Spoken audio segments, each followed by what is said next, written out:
అందరికీ నమస్కారాలండి. అమరావతి క్యాపిటల్ సిటీలో ఈరోజు ట్రంక్ రోడ్స్ కావచ్చు, లేఅవుట్స్ రోడ్స్ కావచ్చు, ఎంతో వేగవంతంగా వర్క్ జరుగుతున్నాయి. అయితే నేపథ్యంలో వర్షాకాలం సీజన్ రాబోతుంది కాబట్టి ఈ వర్క్ జరిగేటప్పుడు కొండవీటి వాగు, పాలవాగు ఈ రెండింటి మీద కొన్ని బ్రిడ్జెస్ ఉన్నాయి. 69 బ్రిడ్జెస్ కట్టాలి మొత్తం.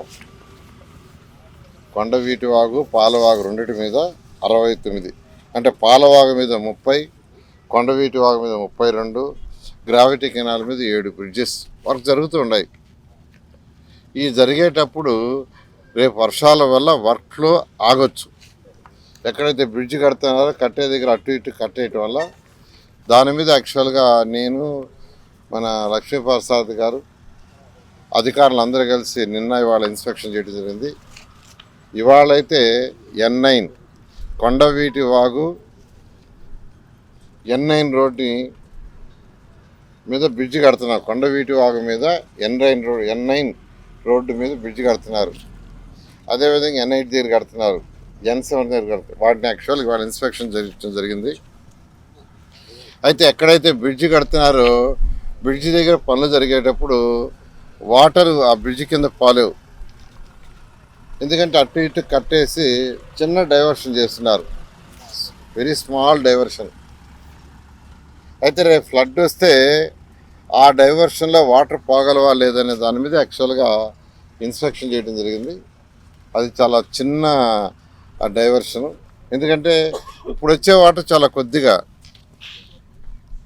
ఇప్పుడు వచ్చే వాటర్ అంతా పొలాల్లో లూజ్ వాటర్ కానీ ఏదైనా కొద్దిగా చిన్న నీళ్లు పడితే వచ్చాయి. కానీ రేపు రైనీ సీజన్లో హెవీ రెయిన్ వచ్చినప్పుడు వాటి మీద పోలేవు కాబట్టి ఇమీడియట్గా వాటిని మరికొంత వైడెన్ చేయమని యాక్చువల్గా ఇన్స్ట్రక్షన్ ఇవ్వడం జరిగింది. అవసరమైతే ఎక్కడైతే బ్రిడ్జ్లు కడుతున్నారో బ్రిడ్జిలు కట్టే దగ్గర 2 పక్కల కట్లు వేశారు, బండి వేసుకున్నారు. కొండవీటి వాగు, పాలవాగు మీద అటు ఇటు వేశారు. వాటిని అవసరమైతే ఇమీడియట్గా తొలగించమన్నాం, పరిస్థితులను బట్టి తొలగించమన్నాం. గత సంవత్సరం వెస్టర్న్ బైపాస్ కింద ఏదైతే వెంట్స్ ఉన్నాయో వెంట్స్ని కింద మట్టిని తీయకుండా వాటర్ అంతా బ్లాక్ అయింది. 4 రోజుల తర్వాత అక్కడ రోడ్డుని కట్ చేసాం.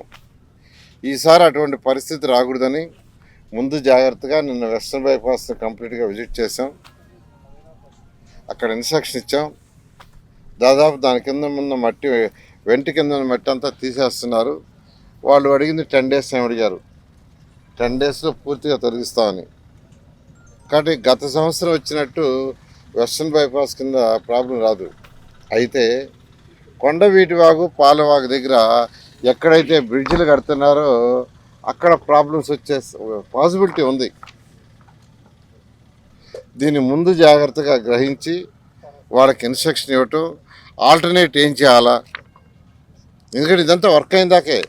ఒక్కసారి కొండవీటి వాగు, పాలవాగు అయిపోయి ఈ బ్రిడ్జెస్ ఏదైతే E1, E2, E3, E4, E16 east west మీద E1 నుంచి E16 దాకా రోడ్డు జరుగుతున్నాయి, ట్రంక్ రోడ్స్. అదేవిధంగా N1, N2, N18 north to south మీద ఒక 18 బ్రిడ్జిలు జరుగుతున్నాయి. 18 రోడ్లు, 18 బ్రిడ్జిలు. 18 రోడ్లు అయినప్పుడు క్రాస్ వస్తాయి.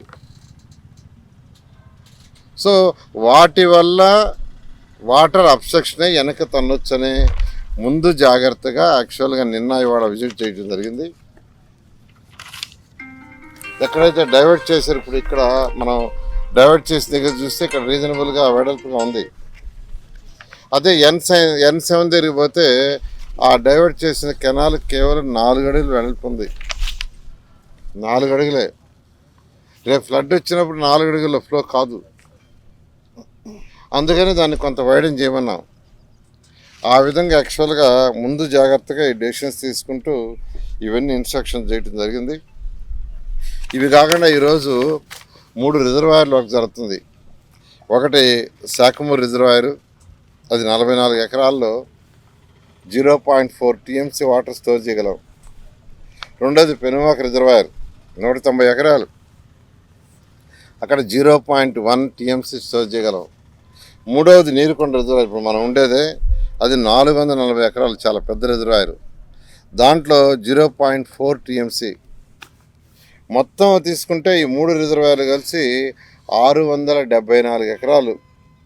674 ఎకరాల్లో ఈ 3 రిజర్వాయర్, శాఖమూరు కానీ, పెనుబాక్ కానీ, నీరుకొండ కానీ రిజర్వాయర్ కన్స్ట్రక్షన్ జరుగుతుంది. ఈ మూడింటి యొక్క కెపాసిటీ 0.51 టీఎంసీ. ఇవన్నీ కూడా దాదాపు 50% వర్క్ అయింది, ఇంకా 50% వర్క్ ఉంది. ఈ సీజన్ అయిపోయి నెక్స్ట్ అంటే 2027 మిడిల్కి ఇవన్నీ అయిపోతాయి. ఆ విధంగా ప్లాన్ చేసాం.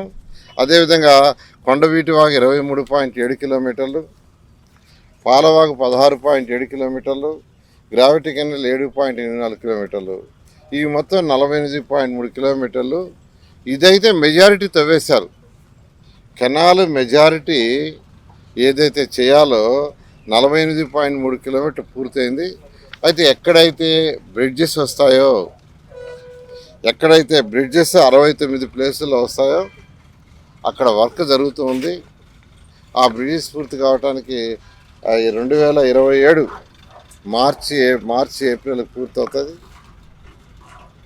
అయితే అక్కడ వాటర్ అబ్స్ట్రక్షన్ అయ్యి వెనక్కి తన్నొచ్చు అని ముందు జాగ్రత్తగా ఈ ఇన్స్పెక్షన్ చేసి వాళ్ళకి ఇన్స్ట్రక్షన్ ఇవ్వడం జరిగింది. ఓకే, ఖచ్చితంగానండి. ఒక 3 to 4 months బ్రేక్ వస్తుంది. అందువల్ల ప్లానింగ్లోనే సంవత్సరంలో 9 నెలలే వర్క్ జరుగుతుందని ముందే ఎస్టిమేషన్ వేశారు.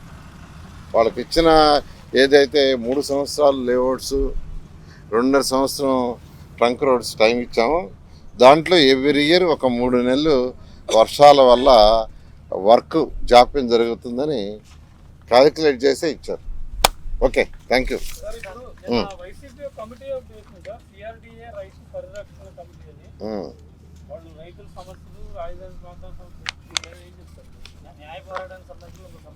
అంటే వాళ్ళకి ఇంకా వేరే ఇది లేదు. నిన్న ఆడకి పోయిన 20 మంది రైతుల్లో మళ్ళీ మధ్యాహ్నం వచ్చి ఒక రైతు ల్యాండ్ పూలింగ్కి ఇచ్చారు. మీరే చూసుంటారు, మీ సోషల్ మీడియాలోనే వచ్చింది.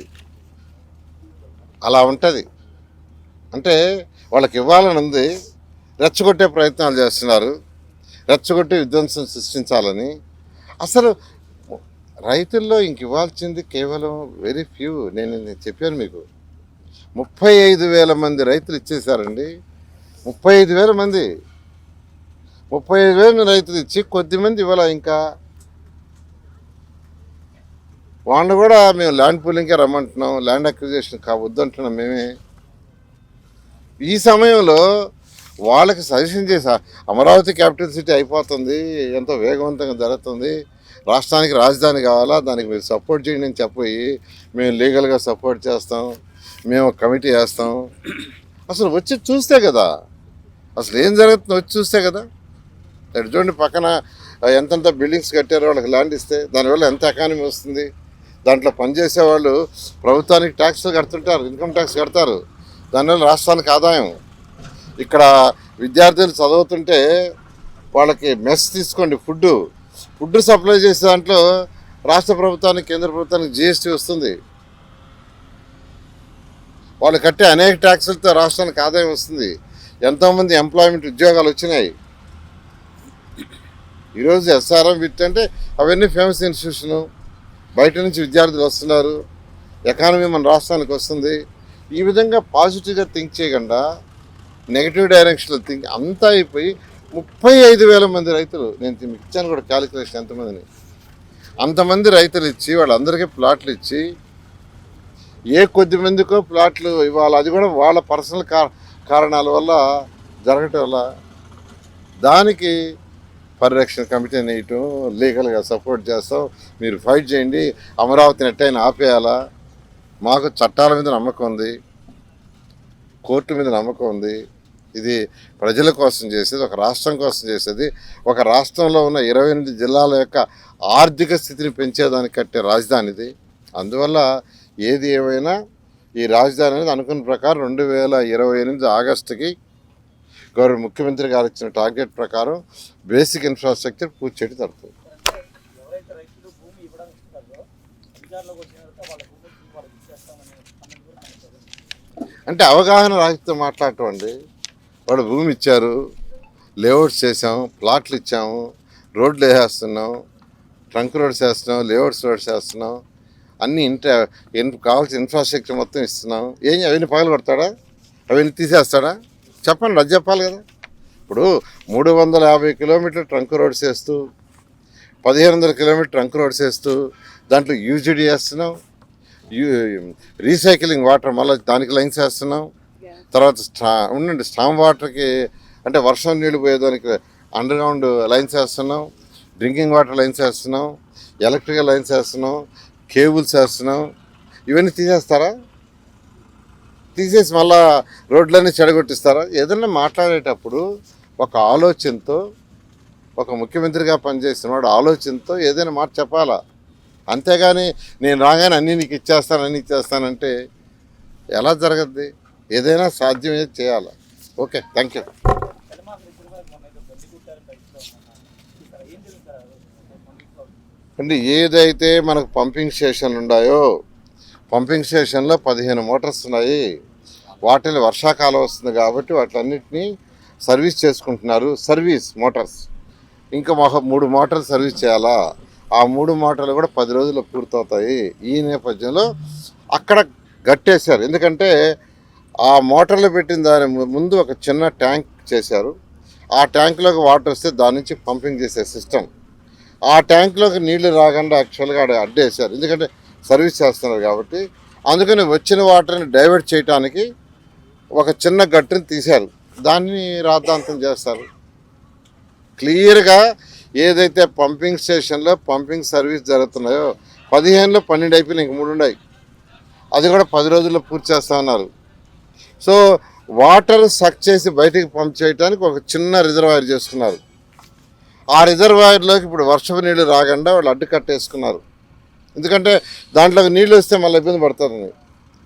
సో మన వచ్చిన చిన్న వర్షానికి కొద్దిగా డైవర్ట్ చేశారు వాటర్, దానికి రచ్చ చేశారు. అంటే ఏదైనా ఒక స్టడీ చేయాలా, తెలుసుకోవాలా, మాట్లాడితే బాగుంటుంది. ఏమీ లేకుండా ఇష్టం వచ్చినట్టు మాట్లాడి ప్రజలను అడ్డదారులు పట్టించడం కరెక్ట్ కాదు.